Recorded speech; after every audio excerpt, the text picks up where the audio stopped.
Welcome to the MacHelpers tutorial on using the Maps app. So, let's open up the Maps app and take a look at how we use this app to do a bunch of different things actually. So, first let's just take a look at some of the interface on the buttons that we've got and how we can use the app, and then we'll jump in and actually use some real world examples. So, to start, let's just start at the top left. We've got directions. If we wanted to punch in maybe an address or a restaurant we were going to, we can punch those in right here. You'll notice we can get the driving directions, we can get walking directions, and the bus directions. So we would just type those in there. If we want to find out exactly where we are on this map, because you can see right here we've just got our map, you can tap this button right here. It's a little arrow. It's just going to bring us to exactly where we're at on the map, and you can tell with the blue icon that's where I'm at right now. So you can see right here we've just got this kind of up and down view of satellite view from of the map. Right here you can see 3D. If you wanted to get a little bit more of a 3D angle on that, that's a pretty cool way to go through and browse, and we'll look at that here in a second. Over here you can see a little page flip, so go ahead and tap that. It's going to flip back a little page and you're going to get some more options. We can change this map view to a satellite view instead of that standard view, and you'll notice it's just going to be a satellite picture, or a hybrid. I like the hybrid because it allows you to see the streets that are around you, get a little bit more use out of the map, at least for me. We can show the traffic, so let's take a look at what the highway is looking like. A lot of traffic with red right here. Yellow is going to be, a little bit of traffic, and green looks good. What the Maps app is really great for is you can see right here, there's a little icon. You tap the icon, it's going to let you know that there's road work going on right there on the address. You can get a little more information about it, when it started, kind of what they're doing, and when it was last updated. You're going to get accident updates as well through here, which makes it really nice to use the Maps app on your iPhone, or if you've got a cellular capable iPad. Up top here we can search for somewhere. So we've got Invesco Field search for. Let's take a look at that. Let's maybe zoom in so you can see we can pinch to zoom just like everywhere else in the iPad. Pinch to zoom in. So there we've got Invesco Field. And the last button we've got a little book.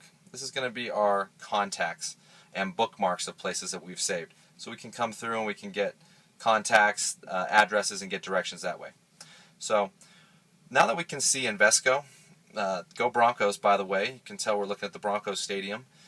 It'd be fun to kind of look at this in that 3D view. So you can see right here we've got the building view. It looks just like where that 3D button was. You can also get there by sliding up and down with 2 fingers, and we can take a look. So we can zoom in a little bit more. Let's zoom in and actually get a good look at Invesco Field. Get a little lower, get the front of it. Great view.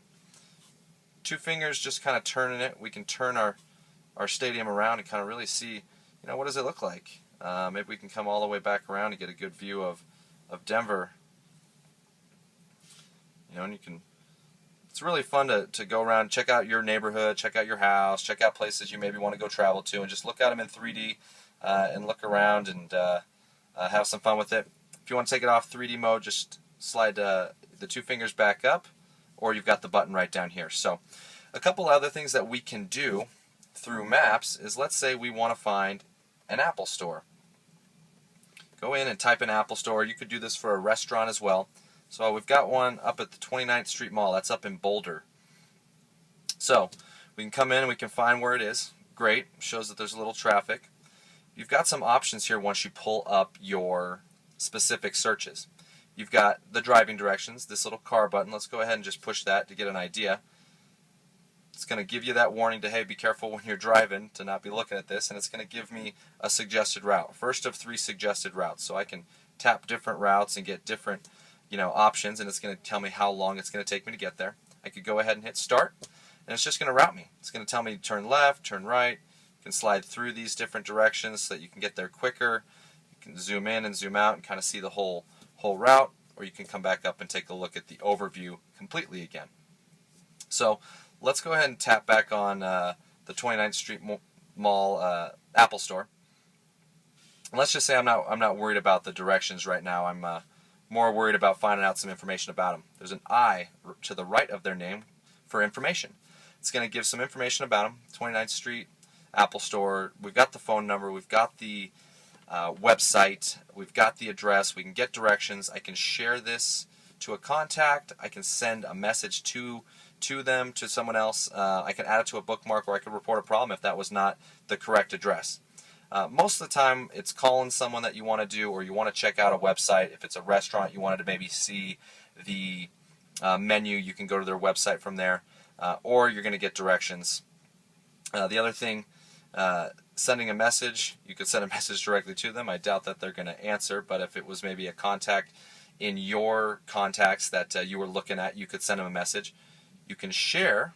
So if I want to share this contact, this location with somebody else, I can email it, or I can send a message to someone so they know right where I'm talking about. I can maybe drop a pin from over here of exactly where I want to be. Once you drop the pin, you're going to get the option to share that pin location. So you can share any location that you want. Makes it really easy to stay in contact with people.